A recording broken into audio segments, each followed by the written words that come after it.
बस से उतरकर जेब में हाथ डाला तो मैं चौंक पड़ा। जेब कट चुकी थी। जेब में था भी क्या, कुल 50 रुपए और एक खत जो मैंने माँ को लिखा था।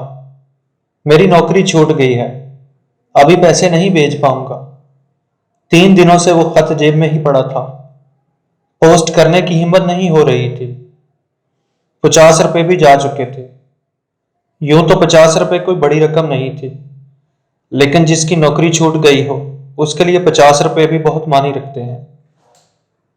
कुछ दिन गुजरे तो माँ का खत मिला। पढ़ने से पहले सहम गया, जरूर पैसे भेजने को लिखा होगा। लेकिन खत पढ़कर मैं हैरान रह गया। माँ ने लिखा था, बेटा तेरा 50,000 का मनी ऑर्डर मिला। तू कितना अच्छा है, पैसे भेजने में जरा कोताही नहीं करता। मैं काफी दिनों तक इसी सोच में रहा कि आखिर माँ को पैसे किसने भेजे। कुछ दिन बाद एक और खत मिला जिसमें लिखा था, भाई 50 रुपए तुम्हारे और बाकी के पैसे मेरे।